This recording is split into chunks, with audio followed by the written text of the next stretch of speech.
आकाशवाणी मध्य प्रदेश से प्रस्तुत हैं प्रादेशिक समाचार।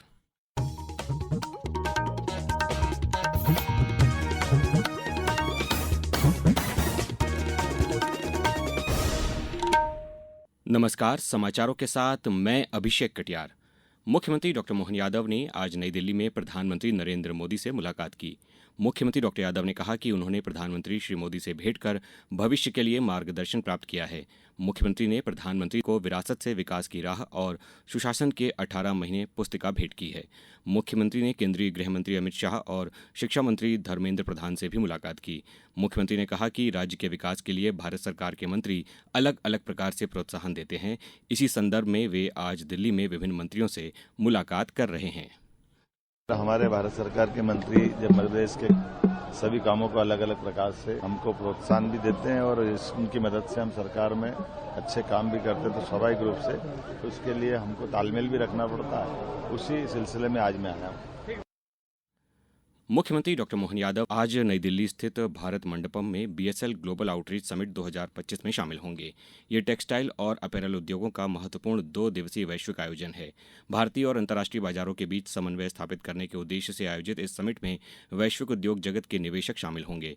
डॉक्टर यादव भारत मंडपम में स्थापित मध्य प्रदेश पैविलियन का भ्रमण करेंगे। मुख्यमंत्री इस दौरान वैश्विक टेक्सटाइल ब्रांड्स के प्रमुखों के साथ राउंड टेबल चर्चा में भाग लेंगे, जिसमें उद्योगों को मध्य प्रदेश में निवेश के लिए आमंत्रित किया जाएगा।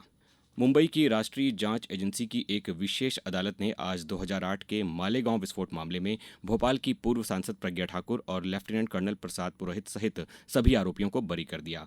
29 सितंबर 2008 को नासिक के मालेगांव शहर के एक मस्जिद के पास एक मोटरसाइकिल पर बंधे विस्फोटक उपकरण में विस्फोट होने से 6 लोग मारे गए थे और कई अन्य लोग घायल हो गए थे। मालेगांव विस्फोट मामला महाराष्ट्र आतंकवाद निरोधी दस्ते के पास पहला मामला था।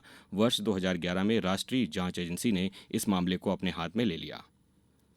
संसद के दोनों सदनों की कार्यवाही विभिन्न मुद्दों पर विपक्ष के हंगामे के कारण 2 बजे तक के लिए स्थगित कर दी गई थी।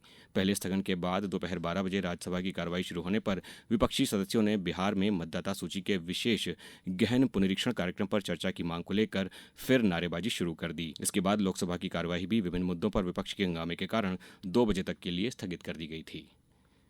अब रुक करते हैं मौसम का। प्रदेश में भारी बारिश का दौर थम गया है, लेकिन कई जिलों में बाढ़ जैसे हालात बने हुए हैं। कल गुना, शिवपुरी, श्योपुर, मुरैना समेत कई जिलों में सैकड़ों लोगों को रेस्क्यू किया गया।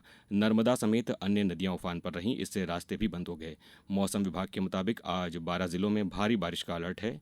इस बीच श्योपुर में सीप नदी उफान पर रही। यहां मानपुर में सरकारी अस्पताल में पानी भर जाने के कारण 12 मरीज फंस गए। एसडीईआरएफ की टीम ने सभी को निकालकर सुरक्षित जगह पर पहुंचाया। वहीं गुना में कलोरा बांध की वेस्ट बियर 15 फीट तक टूट गई। इससे आसपास के गांवों में एहतियात के तौर पर एनडीआरएफ और सेना को बुलाया गया है। प्रदेश में अब तक औसत 27.7 इंच बारिश हो चुकी है। 3 दिनों तक लगातार तेज बारिश से बरगी, बारना और तवा डैम से पानी छोड़ा जा रहा है, जिससे नर्मदापुरम जिले में नर्मदा नदी का जलस्तर तेजी से बढ़ा है।